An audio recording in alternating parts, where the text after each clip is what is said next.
Muy buenas amigos, les habla Kaiser su amigo. Hoy les traigo un iceberg que habla de los crímenes más atroces, espero lo disfruten.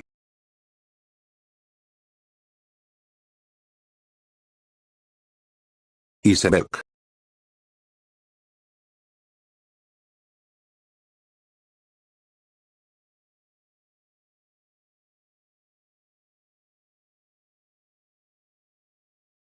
Los monstruos de Ecatepec son el nombre con el que se conoce a una pareja de asesinos seriales mexicanos llamadas Juan Carlos Hernández Béjar y Patricia Martínez Bernal, los cuales fueron conocidos por haber cometido asesinatos y canibalismo y vender los restos de sus víctimas a otras personas. Las víctimas de los monstruos de Ecatepec eran mujeres. Su modus operandi era, según las autoridades, era que Patricia se acercaba primero a las víctimas. Los homicidas los enganchaban a sus víctimas, dándoles una invitación a ir a su casa, donde vivían, para ofrecerles comida o ropa de bebé. Una vez que los monstruos de Ecatepec tenían a sus víctimas en su casa, procedían a matarlas. Juan Carlos las sometía y las asesinaba, y después procedían a descuartizarlas y guardar sus restos en una nevera. Una vez hecho esto, días después, consumían los restos de las víctimas o vendían los restos a otras personas. Partes no comestibles eran desechas en algún basurero, por eso los vecinos estaban acostumbrados a ver a Juan Carlos con bolsas de basuras frecuentemente. Finalmente fue capturado en octubre del 2018 en Jardines de Morelos, cuando empujaban una carriola con restos humanos que pensaban tirar en un basurero. El monstruo de Ecatepec fue diagnosticado con psicopatía.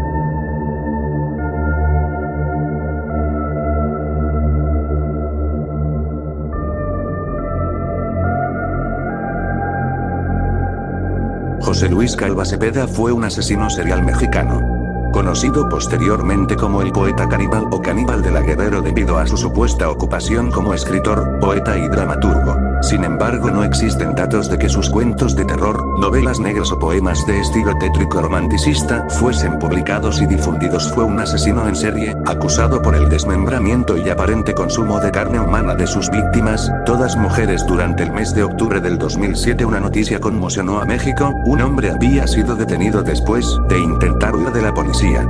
Posteriormente, los elementos judiciales entraron a su casa y se encontraron con una desagradable sorpresa. Había restos humanos cocinados y otros almacenados. El nombre del responsable era José Luis Cava, quien recibió el apodo de El Caníbal de la Guerrero. En 1992 se casó y tuvo una hija, pero el matrimonio fracasó. Mientras tanto, en él crecía un rencor silencioso hacia su madre y hacia las mujeres que terminó en odio y lo convirtió en feminicida. A pesar de todo, en 2004, José Luis inició otra relación. Esta vez, no solo no prosperó, sino que culminó en tragedia. No se sabe con certeza cómo o por qué sucedió, pero José Luis secuestró, torturó y asesinó a su propia pareja. El horror había estallado. Luego se deshizo del cuerpo y tiempo después, comió a su siguiente víctima. Esta vez se trataba de una mujer que se dedicaba a la prostitución. El método fue el mismo y hasta entonces el autor se mantuvo impune. La buena suerte e inteligencia del asesino fueron insuficientes cuando ejecutó a su tercera víctima. Los familiares de la oxisa pusieron una denuncia para tratar de dar con su paradero e iniciaron las investigaciones. Entonces llegó el 8 de octubre del 2007. Durante el mes de octubre del 2007 una noticia conmocionó a México: un hombre había sido detenido después de intentar huir de la policía. Posteriormente, los elementos judiciales entraron a su casa y se encontraron con una desagradable sorpresa. Había restos humanos cocinados y otros almacenados. El nombre del responsable era José Luis Cava, quien recibió el apodo de El Caníbal de la Guerrero. Una infancia tormentosa. José Luis Calva Cepeda nació el 20 de junio de 1969 en la Ciudad de México. A los 2 años perdió a su padre, por lo que quedó en custodia de su madre. Sin embargo, la mujer, quien era responsable de sus 6 hijos, comenzó a buscar refugio en el alcohol. Según el propio José Luis, tal adicción ocasionó que empeorara el carácter agresivo e intolerante de su progenitora. Incluso empezó a implementar castigos terribles en su contra. Un ejemplo fue cuando José Luis rompió una figurilla de porcelana y su madre lo obligó a dormir en el patio. Los continuos maltratos, tanto psicológicos como físicos, hicieron que, a los 6 años, José Luis decidiera escapar. El pequeño se vio inmerso en la desolación y oscuridad de las calles. Se sumergió en el universo de las drogas y robó para sobrevivir. Llegó un punto en el que no soportó más y volvió a casa. No obstante, algo peor le esperaba. Cuando regresó, uno de los amigos de su hermano mayor lo violó. Este hecho marcó su infancia y también el resto de su vida. Aún así, siguió adelante como un niño introvertido e inseguro que buscaba constantemente la aprobación de su madre sin nunca conseguirla. El estallido del horror a pesar de las negativas, la idea de recibir la aprobación de la madre nunca se desvaneció.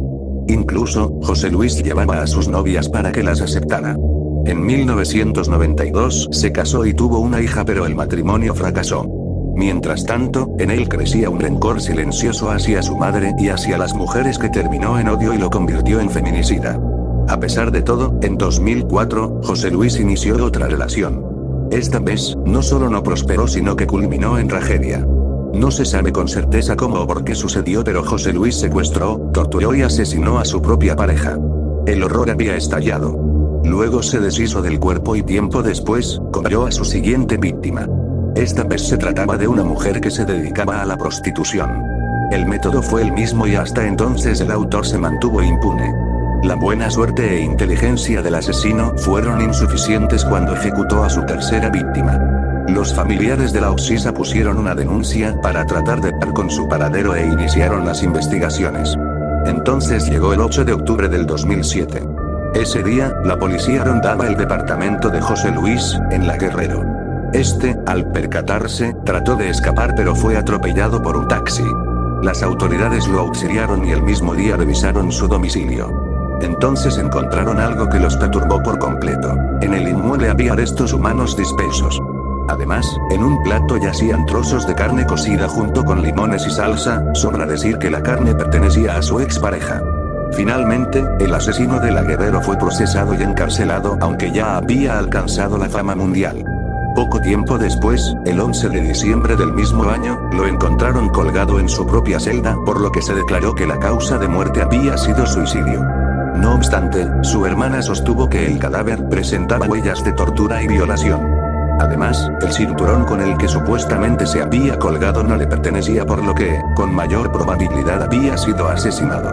Antes de la carrera criminal del caníbal de La Guerrero, este tuvo una infancia tormentosa ya que sufrió distintos maltratos por su madre. José Luis Calva Cepeda nació el 20 de junio de 1969 en la Ciudad de México. A los 2 años perdió a su padre, por lo que quedó en custodia de su madre. Sin embargo, la mujer, quien era responsable de sus 6 hijos, comenzó a buscar refugio en el alcohol. Según el propio José Luis, tal adicción ocasionó que empeorara el carácter agresivo e intolerante de su progenitora. Incluso empezó a implementar castigos terribles en su contra. Un ejemplo fue cuando José Luis rompió una figurilla de porcelana y su madre lo obligó a dormir en el patio. Los continuos maltratos tanto psicológicos como físicos hicieron que, a los 6 años, José Luis decidiera escapar. El pequeño se vio inmerso en la desolación y oscuridad de las calles. Se sumergió en el universo de las drogas y robó para sobrevivir. Llegó un punto en el que no soportó más y volvió a casa. No obstante, algo peor le esperaba. Cuando regresó, uno de los amigos de su hermano mayor lo violó. Este hecho marcó su infancia y también el resto de su vida. Aún así, siguió adelante como un niño introvertido e inseguro que buscaba constantemente la aprobación de su madre sin nunca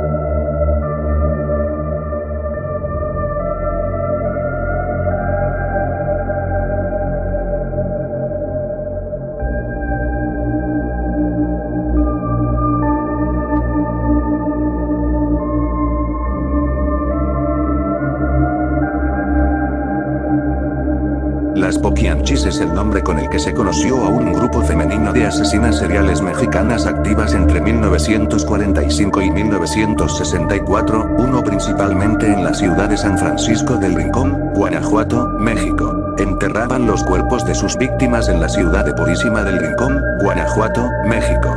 El grupo estaba conformado por las 4 hermanas de la familia González Valenzuela. Las 4 mujeres eran dueñas de varios burdeles en Guanajuato y Jalisco.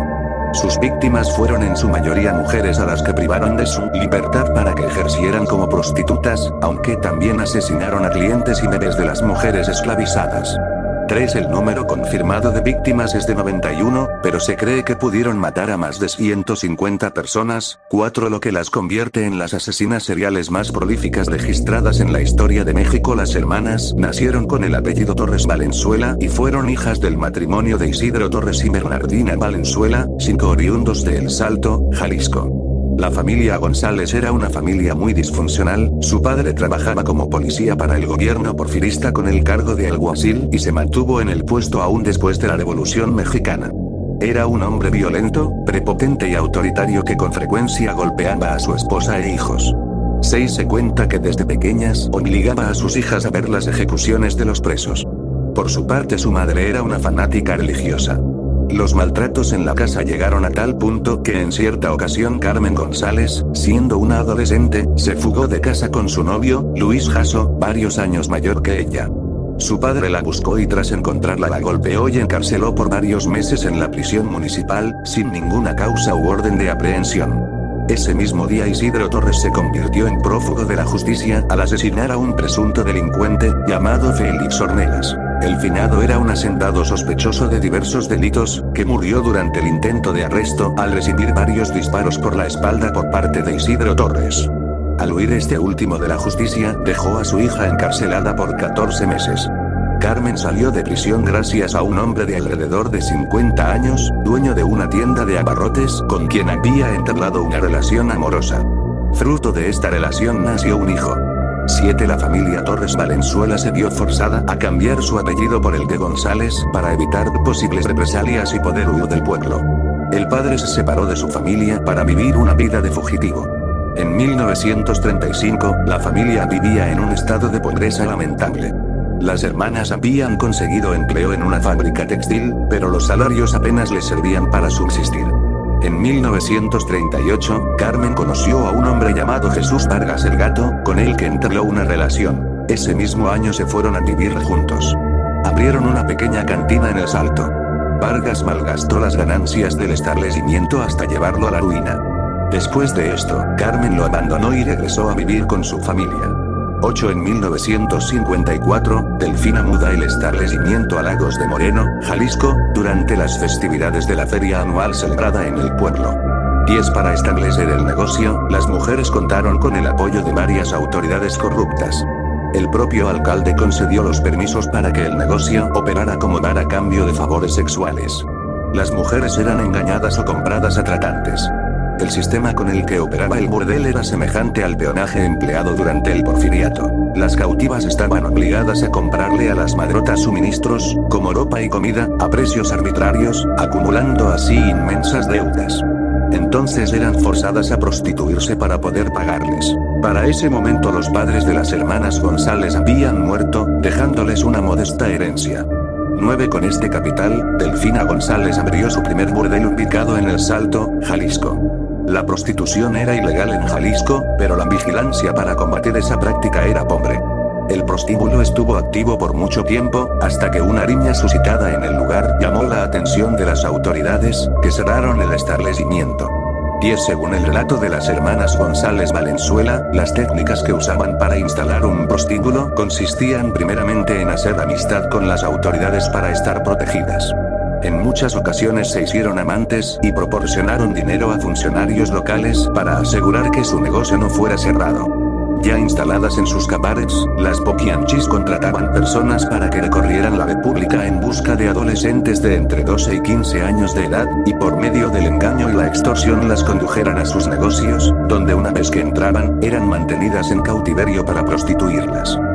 Requerida la Secretaría de Salud emitía tarjetas de control falsas, que las poquianchis utilizaban para presumir de que las muchachas estaban sanas.